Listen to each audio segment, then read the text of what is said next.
In this video, my client is a competitive cheerleader who came in with patellar tendinopathy that had been developed from poor technique and overtraining on hard surfaces. She experienced pain and aching at the front of the knee just below the kneecap.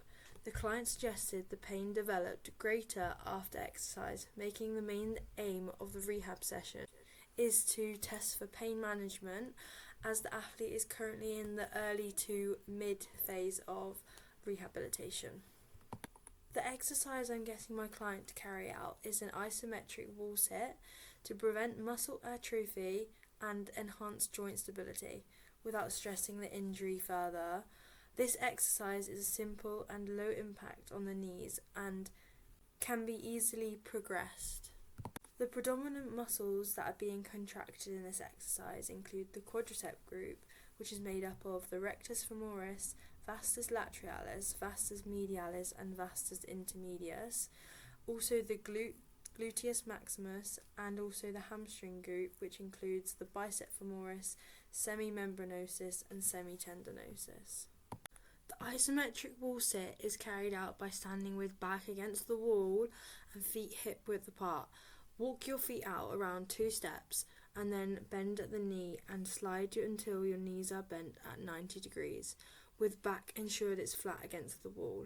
It is important to keep your core engaged throughout, with arms against the wall or to make it more difficult across your chest. The client is coming towards the end of the early phase.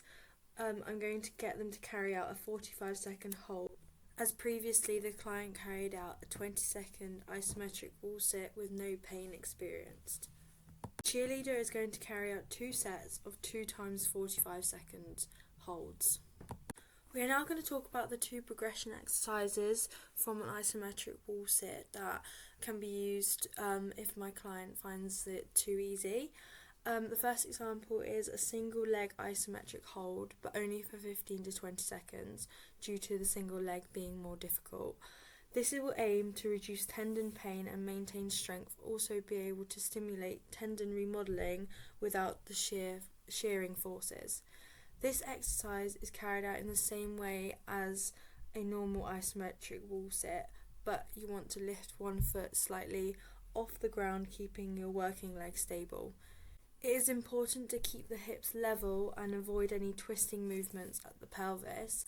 This is seen as a progression due to challenging one leg strength rather than both legs at the same time. The other progression exercise is a wall sit with heel raises as a isometric calf activation. This begins in the same position, but you want to slowly lift both heels off the ground, holding for 5 to 10 seconds. Ensure to keep your knees and hips steady to avoid any sliding of the feet. This exercise prepares the athletes for later closed chain strengthening. We'll now take you through the interaction with my client, and then I'll explain the regressions at the end of the video. So in this exercise we'll be doing a wall sit, which is a isometric based exercise, which will be testing for your pain management at your patellar tendinopathy. Before I perform a demonstration of this exercise, it was important to gain informed consent with my client to ensure they are able to know what they are carrying out and how they are going to carry this out.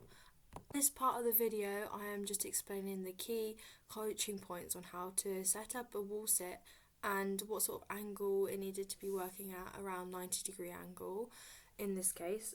It is important to show a demonstration as well as explaining the exercise so that the client can have a visual and verbal guide. I then got the client to carry out the exercise, having their feet at around 90-degree angle with their back against the wall. I got the client to carry out this exercise for around 45 seconds before progressing it on to a single leg hold. I then got the feedback from the client on how they felt during this exercise. That feel okay? Cool. That was a little bit painful, but it felt right. Yeah. I'm now going to demo one of the progression exercises of a single leg isometric wall sit hold. As you can see in the video, as my client had no pain during the isometric wall sit, I progressed it onto a single leg. The two regression exercises that didn't require my client to carry out are a supported mini wall sit at a higher level and angle of hold, and the other being a seated isometric quad contraction, where a towel or a cushion could go under the knee, and you contract your leg to push down onto the towel. Imagine you're trying to like crack an egg.